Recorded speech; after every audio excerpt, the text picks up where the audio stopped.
Live from downtown Detroit, Local 4 News at noon starts now.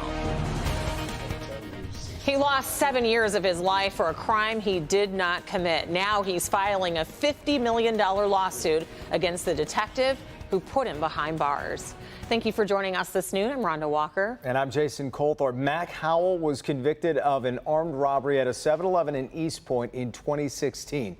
He's now out of prison after the Macomb County Prosecutor's Office reviewed his case. Let's get to Will Jones. He joins us now live. Will, I understand a news conference about the lawsuit just wrapped up. What did you learn? Rhonda and Jason, Mac Howell and his attorney spoke about the details of the lawsuit and why the East Point detective should be held accountable. The $50 million lawsuit was filed Monday against East Point detective Matthew Hambright.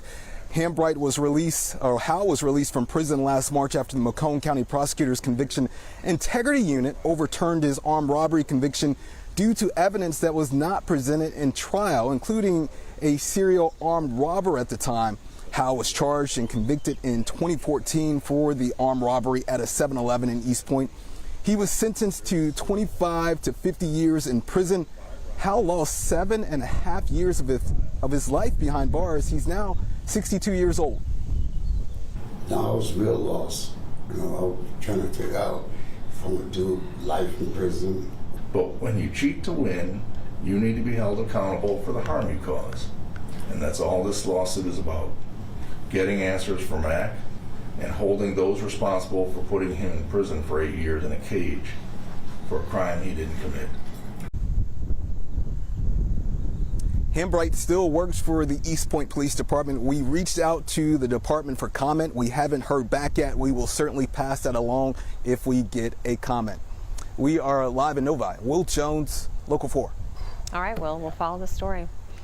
New at noon, the Dearborn fire chief has been arrested for suspicion of drunk driving. Earlier this year, officers pulled over 44-year-old Joseph Murray when police say that he was speeding 60 miles per hour in a 45-mile-per-hour zone. Murray was taken into custody after officers conducted field sobriety tests. When police have his blood test results, prosecutors will make a decision on the charges. Just into the newsroom, Chesterfield Township Police investigating a deadly hit-and-run crash. Officers closed down Cotton Road between Waterside Drive and Donner Road about 8 this morning. That's where they found a dead 42-year-old man from Chesterfield Township. Police believe he has struck sometime between, or he was hit sometime between 11 last night and 6 this morning. Officers are now looking for a black Jeep Grand Cherokee with a model year between 2017-2021. The suspected SUV should have damage to the front passenger side headlight. If you think you've seen it or you know anything about this case, give Chesterfield Police a call. Thousands of deadly narcotic pills are off the streets while Warren police investigate. Police say that they learned the suspect was making and selling drugs in Sterling Heights. After searching his home, they found a stash of narcotics, equipment to make the drugs, nearly $1,000 in cash and ammunition. More than 2,000 lethal pills containing fentanyl and meth were seized. Police estimate the pills alone to be worth $20,000. St. Clair County deputies arrested a woman after finding meth in a Port Huron motel. Take a look. Deputies found meth, scales, and money when they executed a search warrant at the motel. 37-year-old Carrie McMurtry from Port Huron was taken into custody for intent to deliver meth and maintaining a drug house. She's being held on a $30,000 bond. Take a look at this. A warning for drivers in Wixom. There is a massive sinkhole that opened up along Wixom Road just north of Pontiac Trail. This is the look from Sky 4 from earlier this morning. Parents picking up their kids from Wixom Elementary School. You can still get to the school, but you have to use Maple Road. The Oakland County Road Commission is working on emergency repairs.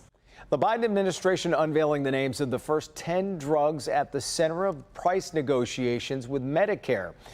Here's the list of the names of those 10 drugs, and it includes certain insulins made by Novo Nordisk. When the prices are set, they will take effect in 2026. The drug industry had filed multiple lawsuits trying to derail this effort. As dates are now set for the former President Trump's federal election interference trial and Georgia arraignment, the racially motivated shooting in Jacksonville, Florida, is the focus on the campaign trail. Presidential candidates all weighing in on the key issues after a white man shot and killed 3 black people in a Family Dollar store. NBC's Bree Jackson reporting from Washington. Presidential candidates are expressing grief about the shooting rampage in Florida over the weekend. Meanwhile, former President Trump's legal calendar is set to collide with the presidential primaries.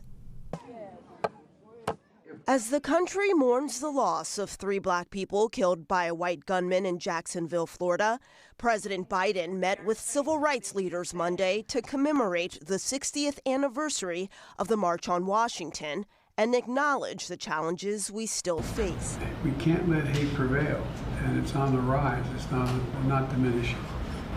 Silence, I believe, as we've all said many times, silence is complicity. This latest shooting is bringing the issues of racism and gun violence to the forefront on the campaign trail. There's no doubt that what we saw in Jacksonville was horrendous. Another racially motivated murder. I'm not going to lie to you, it takes me back to a dark place. There's no place for hate in America. Presidential candidate and Florida Governor Ron DeSantis drew criticism for scrutinizing African American history courses. He's now vowing to help keep black colleges and universities in the state safe. We are not going to allow our HBCUs to be targeted by these people, and so we're going to provide security help with them. As some candidates focus on healing, we're getting a clearer picture of the GOP frontrunner, former President Trump's legal calendar. The federal judge in Washington, D.C., overseeing his election interference case, set a trial date for March 4th. And the March 4th start date for the federal election interference case is just one day before Super Tuesday. In Washington, Bree Jackson, NBC News.